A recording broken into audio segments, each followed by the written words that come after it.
Hello from Portland. Today we're going to talk about books. A lot of people have been sharing recommendations about books, which I've enjoyed seeing. I wanted to share some of mine, but I'm going to focus on nonfiction books. Not because I don't like fiction, I like fiction just fine, but I feel like nonfiction books are getting less attention, and I think a lot of people avoid nonfiction because they feel like it's going to be like homework or it's going to be boring. I have been reading more and more nonfiction over the last few years, and if it's done well, it can be every bit as exciting and fascinating to read as a good novel. One of them is one of my all-time favorite nonfiction books, or really one of my favorite books. This is called The Ghost Map. It's basically the story of how scientists discovered that cholera was transmitted through water, which led to some of the first real breakthroughs in public health, in sanitation. It's written by Stephen Johnson, who's just a brilliant writer.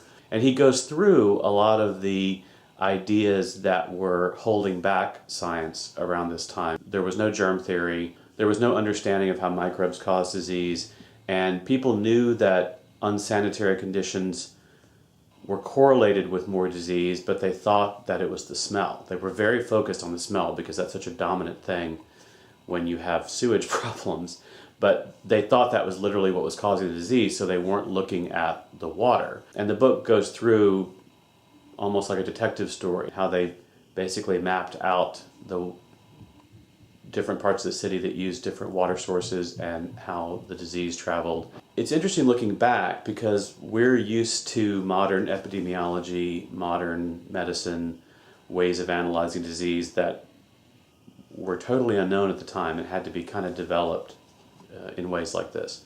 There's another book I'm reading right now that kind of gives us some... Yep. I don't mean to interrupt, but I have a book. You want to talk about a book? Yeah. Well, it looks like we have a special guest star. It's me.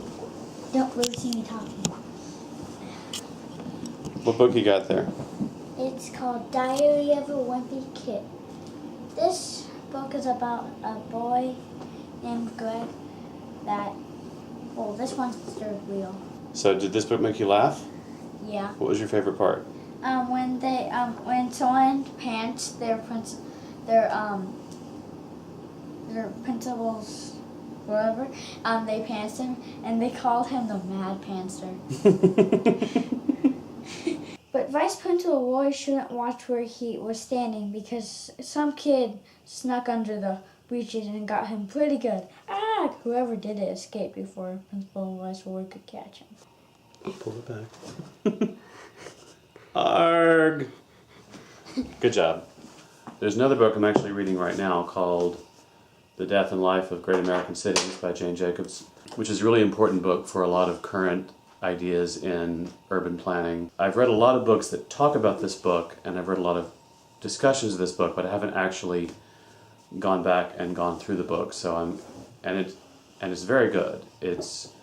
It challenges a lot of very old ideas about urban planning that never really had any empirical basis. They were just kind of things people thought up without ever really looking at what worked and what didn't work in planning a city. A lot of what we think of now as urbanism, in terms of mixed-use neighborhoods and walkability, were really popularized by Jane Jacobs. Another area that I've been reading more about the last few years is neuroscience. There are a lot of really good books being written now that are not overly technical, that really go into how brains work, how our knowledge is developing. A lot of ideas about how brains work turn out not to be very true.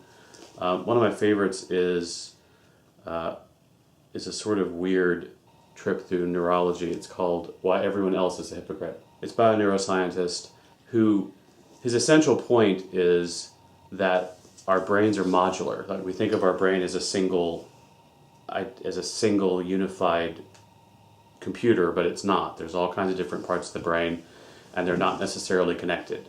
And what he goes through is the fact that the parts of our brain that decide on our own behavior are separate from the parts of our brain that judge other people's behavior. It feels like there's just one big brain doing everything, but there's really a lot of different modules in your brain doing different tasks. So you shouldn't really be that surprised that your thoughts and ideas are not always totally consistent because they're kind of coming from different parts of your brain. Those are some books that you might find interesting. I'll put links to them in the description if you want to explore further. And I'll put a link to the Diary of a Wimpy Kid in case Carter's book review caught your attention. If you have children. If you have children, or if you just want to read it yourself, as we discussed before, it's perfectly fine to read books aimed at kids if you think you'll get something out of it.